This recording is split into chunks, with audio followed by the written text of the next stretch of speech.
Et puis bonjour à vous aujourd'hui qui êtes autour de cette table. Alors j'ai à ma gauche donc Grégoire Pupin, que je rappelle que vous êtes juriste et essayiste, directeur du think tank ECLJ.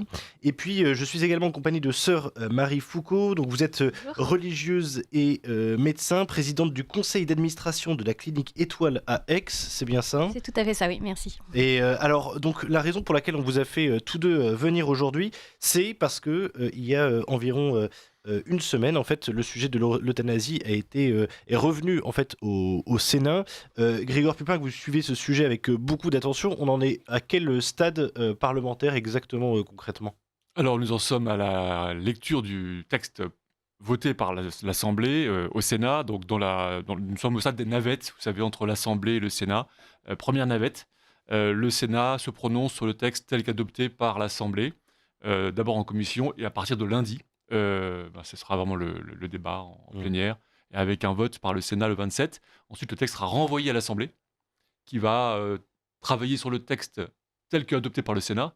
Et ensuite, il y aura une commission, normalement, Euh, paritaire euh, entre les deux. Alors, ce qui ressort, c'est que actuellement, le Sénat validerait le principe de l'euthanasie, mais en essayant, parce qu'on rappelle que le Sénat est quand même dirigé par les Républicains, en essayant apparemment d'amender un petit peu certaines parties du texte pour le rendre les parties les plus problématiques. Est-ce que c'est aussi votre analyse? C'est assez typique, n'est-ce pas, de céder sur le principe et de ensuite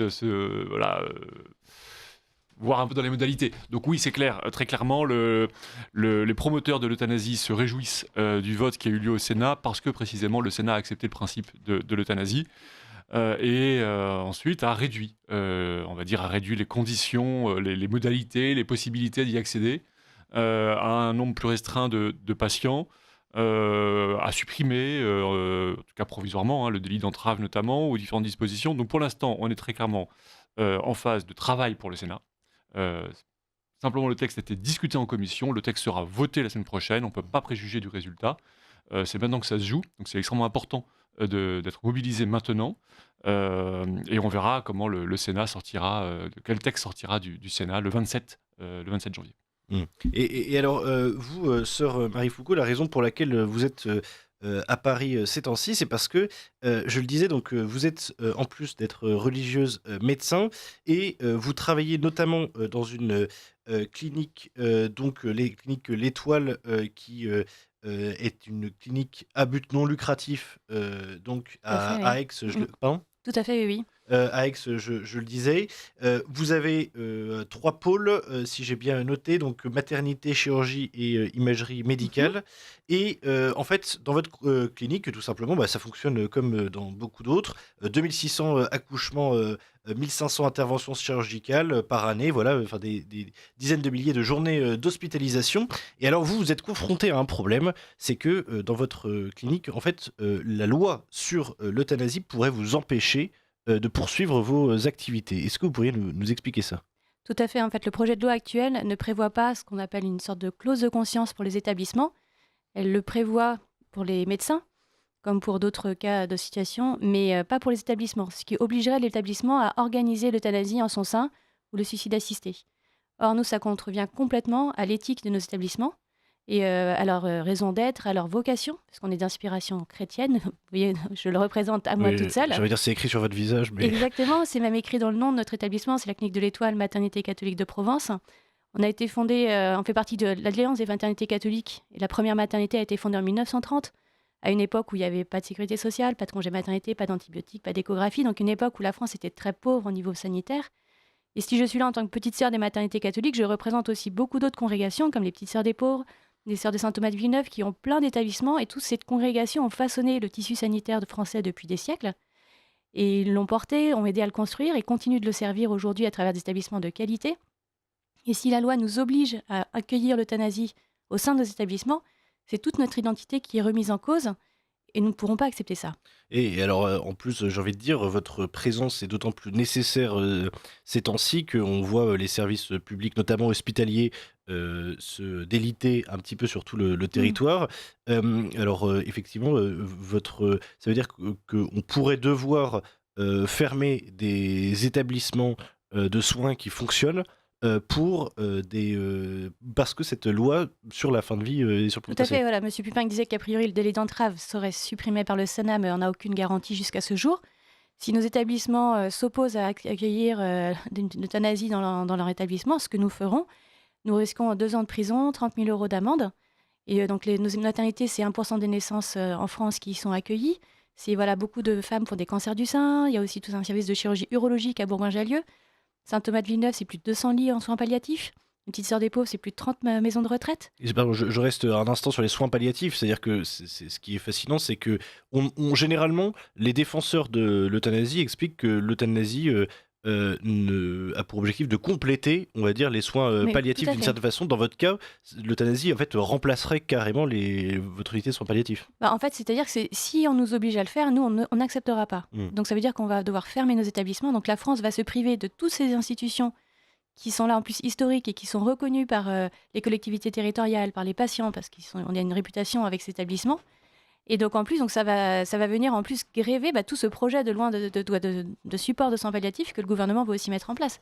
Donc non seulement l'État va se priver d'établissements reconnus, fondateurs et qui apportent un vrai service, et en plus aussi, c'est pas digne de la France d'imposer une telle chose à des établissements de santé. Mm. Nous sommes soignants, nous sommes là pour la vie, nous accueillons les personnes et on reconnaît leurs souffrances, et il y a toujours eu des cas très compliqués, mais l'idée, nous, c'est de les accompagner autrement.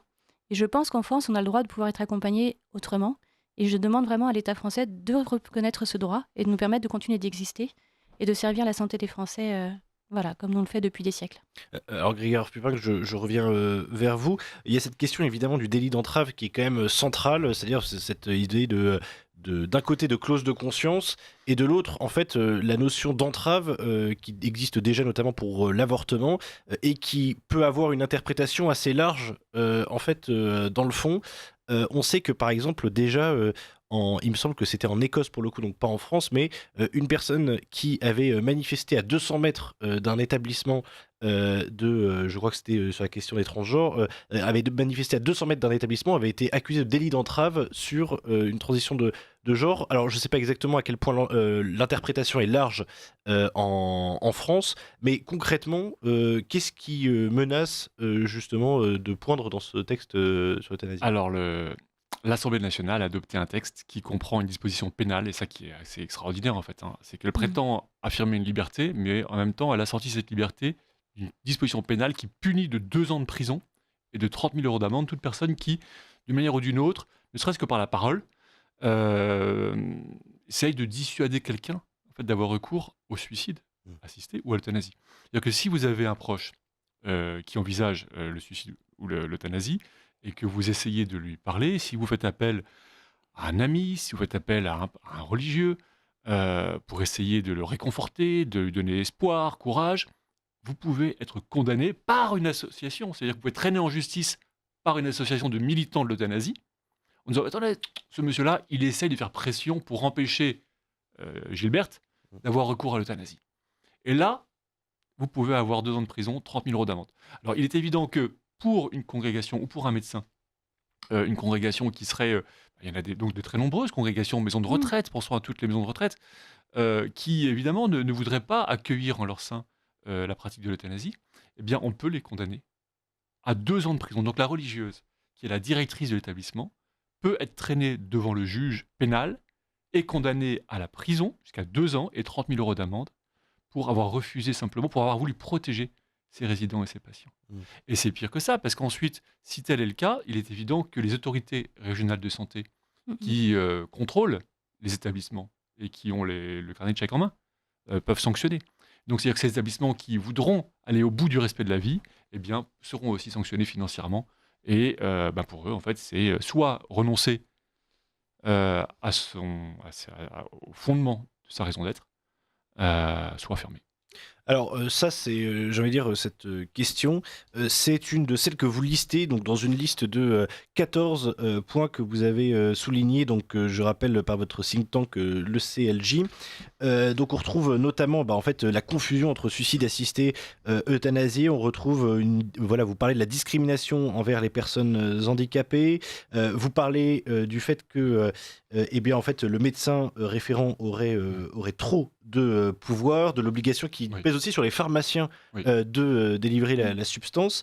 Il y a un point évidemment qui est central, c'est la question de l'alternative aux soins palliatifs. C'est-à-dire que, pour faire simple, la façon dont le présentent des associations comme l'ADMD, c'est aujourd'hui, vous avez le choix, soit vous avez les soins palliatifs et vous mourrez lentement, soit vous avez l'euthanasie et vous mourrez rapidement dans une Oui. situation. C'est un peu comme ça que c'est présenté en fait dans le fond. Alors, l'euthanasie, c'est beaucoup moins cher que les soins palliatifs. Très clairement, soins Voilà, en palliatifs, vous plus. y restez plusieurs jours, plusieurs semaines, ça coûte très cher. Euthanasie, c'est rapide, efficace, et ça coûte quasiment rien.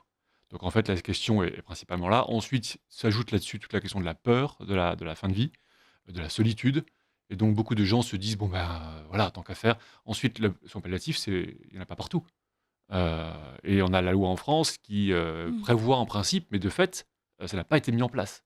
Alors vous imaginez bien que par contre, une piqûre, c'est beaucoup plus facile. Mm. Il y en aura partout.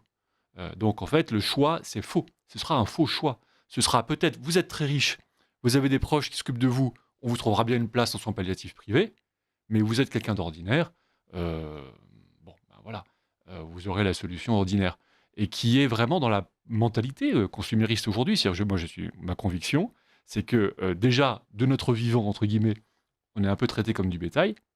Alors vous imaginez bien que quand on s'approche de la mort, on sera vraiment traité comme du bétail. Mm. Sauf les très gens, les personnes qui sont vraiment très riches, qui auront les moyens de Mmh. s'assurer, mais un peu comme pendant la vie ordinaire. Si les gens très riches s'assurent une vie confortable, bah, les gens très riches s'assureront une mort confortable, tandis que les autres, eh ben, ils seront traités de Oui, façon et efficace. puis j'ai envie de dire, on peut imaginer même que, enfin, même ça semble probable qu'avec l'arrivée de l'euthanasie, on investisse de beaucoup moins dans les soins Mais palliatifs, même si c'est ce que, enfin, le Sénat justement dit, ben non, en fait, on va non, non, non, renforcer ce qui se non, non. passera dans les soins Écoutez, palliatifs. on est complètement en déficit. Mm. On a une société vieillissante. Il est évident que l'euthanasie, c'est la conjonction d'un discours qui se veut un peu transhumaniste, qui prône la liberté, l'autonomie, la puissance, le contrôle de soi, et puis en même temps l'opportunité économique dans un contexte de faillite du système de santé. Mais alors, sur, je reviens vers vous dans un instant, sœur Marie Foucault, mais juste, est-ce que dans le texte qui est sorti par l'Assemblée nationale, on voit transparaître cette idée que l'euthanasie serait économique pour l'État? C'est-à-dire, Dans les débats. dans les débats, Oui, ça se ressent? dans les débats, ça a été dit. Ça a été dit très clairement que les soins palliatifs, ça coûte cher, qu'il y a un intérêt économique, que la société est vieillissante, donc ça a été dit. Alors évidemment, on ne va pas le mettre par écrit dans le texte de loi, mais ça a été dit et il est évident qu'ensuite, entre guillemets, en bonne gestion du système de santé, c'est l'option qui sera favorisée. Heu, Avec tout le discours qui va avec, bien sûr, ça sera enrobé, mais c'est évidemment la solution qui est envisagée. C'est la solution la plus rationnelle et une association comme l'ADMD qui promeut, hein, qui est à l'origine de cette loi, bien, lorsque vous lisez leur texte, c'est écrit noir sur blanc. Ils disent, une personne âgée, ça sert plus à rien et ça coûte cher. Mmh, Donc évidemment, mais tout le monde le sait. mmh. En fait, si vous n'avez pas l'amour, si vous n'avez pas la charité qu'essaient d'incarner les religieuses, c'est ce que vous voyez. Vous voyez l'encombrement, le coût, etc. Donc sans amour, sans charité, la Cette idée vieillesse d'être une charge, est une charge. mmh. Et alors, sœur Marie Foucault, vous avez quand même dans votre réseau de cliniques, donc, vous disiez des unités de soins palliatifs. Alors, c'est les sœurs de Saint-Thomas de Villeneuve qui, elles, Ah, ont les soins palliatifs. d'accord. Nous, on a essentiellement maternité, Mmh. néonatologie, donc on accueille aussi des bébés prématurés, Mmh. qui peuvent aussi avoir des naissances des fois difficiles, qui peuvent être porteurs de handicap, donc qui pourraient être aussi un jour concernés par cette loi de fin de vie, comme on voit dans certains pays et déjà aujourd'hui. Et donc les petites sœurs des pauvres, elles, ont des maisons de retraite, elles font aussi des fois du soin palliatif dans les maisons de retraite pour les résidents qui arrivent au bout de leur vie. Mmh. Donc en fait, toutes ces congrégations se sont réunies et sont accompagnées par le CLJ qu'on remercie vraiment, voilà, pour essayer de porter leur voix au niveau de l'État. Et donc il y a toute une tribune qui a été signée pour alerter sur cette loi qui ne respecte pas notre identité et notre liberté, mais qui en plus, si elle nous pousse à la fermeture, va ne faire qu'aggraver la situation sanitaire en France. Mmh. Et selon vous, est-ce que, parce qu'en fait, c'est aussi quelque chose qui est une question qui se pose, mais même est-ce que des personnes qui sont actuellement en soins palliatifs, enfin, est-ce qu'il y a une forte demande d'euthanasie en fait, finalement, chez les Alors, patients? C'est moi, je une vais vous vraie parler en question? tant que mon expérience de médecin, mais Mmh. même aussi en discutant avec les autres sœurs. Des demandes de personnes qui veulent mourir, il y en a. Et parce que souvent, c'est des personnes qui souffrent.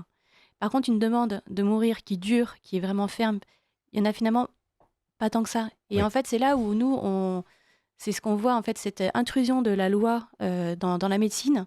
La médecine reste un art, ça reste du cas par cas, ça reste des soins particuliers. La loi, elle est là pour protéger les cas généraux. C'est comme le code de la route. On fixe des limites de vitesse. Il y aura toujours des cas où vous serez autorisé peut-être à faire un excès de vitesse parce que vous devez emmener votre femme à la maternité. On ne va pas faire des lois pour tous ces cas particuliers. Et c'est là où les lois actuelles étaient suffisantes parce que ça permettait au médecin, dans un dialogue avec le patient, avec sa famille, de pouvoir ajuster. Voilà, avec la loi, avec la sédation, en fait, donc il y avait tout ce qu'il fallait en fait. Pourquoi faire une loi de plus? Et c'est là où vraiment en fait la loi vient prendre la place du médecin en fait. Et finalement, c'est une vraie violence aussi pour tous les professionnels, notamment ceux qui travaillent chez nous, qui sont pas là par hasard, ils sont pas forcément chrétiens, ceux qui travaillent chez nous. Mm. Mais ils sentent qu'il y a une cohérence dans notre projet de soins, dans un accueil de la vie, dans un accompagnement jusqu'au bout. Et voilà, c'est toutes ces personnes-là aussi qui vont être mises en difficulté par cette loi. Et alors, donc je reviens à vous, Grégor Pupin. En fait, vous, donc, enfin, il nous reste 5 minutes à peu près. Vous allez publier en avril donc La Conjuration de la vie. Donc, c'est votre prochain livre où en fait vous parlez de l'histoire du contrôle sur la vie.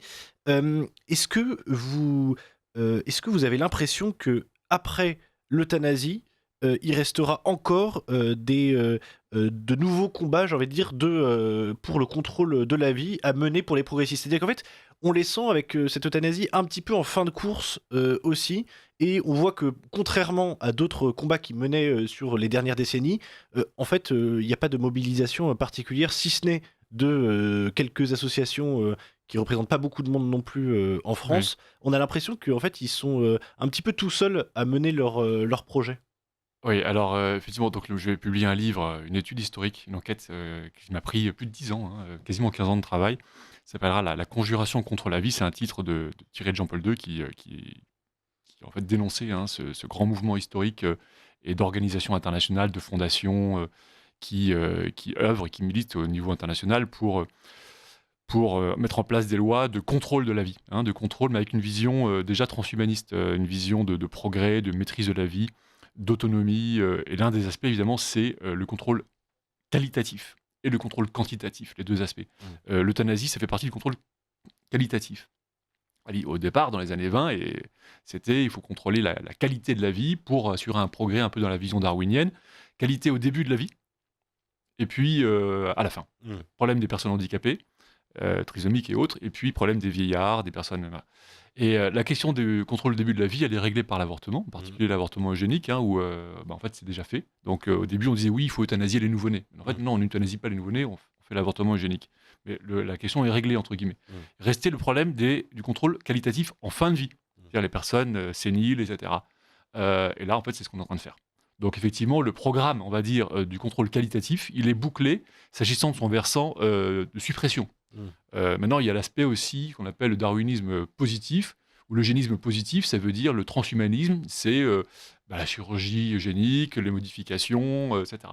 Et donc tout cet aspect-là d'amélioration artificielle de la biologie humaine, là c'est encore ouvert. Oui. Et donc là c'est le transhumanisme, mais c'est l'un des aspects. C'est ce qu'on appelle l'eugénisme positif, ça veut dire améliorer la race.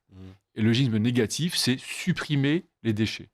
Mais donc, du coup, sur cette partie négative, on arrive sur une fin de cycle. On arrive quelque sur la part. fin de cycle de la suppression des déchets, mais reste l'avenue de l'amélioration artificielle de la race. Et ça, c'est l'eugénisme positif. Et c'est vraiment ce que l'on voit avec le transhumanisme.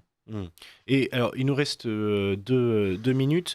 Je voudrais peut-être finir avec, enfin, qui veut prendre la parole, mais donc le texte va être débattu durant les prochaines semaines. Je rappelle que quand même une grande majorité des Français, quand on leur pose la question est-ce que vous êtes pour ou contre, répondent qu'ils sont plutôt favorables à cette loi sur la fin de vie. Alors bien sûr c'est sujet à débat parce que son contenu c'est toujours compliqué, mais si vous aviez un argument quelque part à donner justement pour peut-être convaincre les Français, même que certains parmi nos auditeurs ne sont pas forcément déjà convaincus, qu'est-ce que vous diriez peut-être sur vous, Sœur Marie-Foucauld? J'ai envie de dire, convaincre pour choisir la vie, c'est que cette vie, elle nous a été donnée et que ce serait tellement dommage de se priver de tout ce qu'elle nous offre aussi, tout ce qu'elle nous permet de vivre. Nous, on aime bien dire dans nos maternités aussi, voilà, la mort, c'est comme une deuxième naissance aussi. Il y a un accouchement, il y a un passage à faire. Nous, on voudrait être ces sages-femmes qui accompagnent, que ce soit au début de la vie, mais aussi à la fin de la vie. Et Bien sûr, la souffrance est là et on est là pour la soulager, on n'est pas fait pour souffrir. Mais on est là pour vivre pleinement notre vie d'être humain et je pense que voilà, ce qui fait la dignité de l'homme, c'est justement cette capacité de se prendre en charge les uns les autres jusqu'au bout, quelles que soient les circonstances. Et voilà, et aussi de se respecter les uns les autres, donc de respecter la liberté, autant des personnes qui souhaiteraient peut-être mourir, mais aussi celles qui souhaitent ne pas donner la mort. Mm. Bah, écoutez, merci beaucoup en tout cas pour cet entretien qui a eu le mérite d'avoir à la fois un cas très concret et puis à la fois merci à vous Grégoire Pupin d'avoir pu décrypter aussi tous ces problèmes que ce soit sur le plan technique, législatif ou même philosophique. Et puis on reparlera sans doute de ce sujet, en fait même certainement de ce sujet dans les semaines à venir, étant donné qu'on est un petit peu sur la dernière ligne droite, vous l'expliquiez Grégoire Pupin. Donc merci beaucoup d'avoir été avec nous et je vous Merci dis à vous. écoutez, peut-être à bientôt.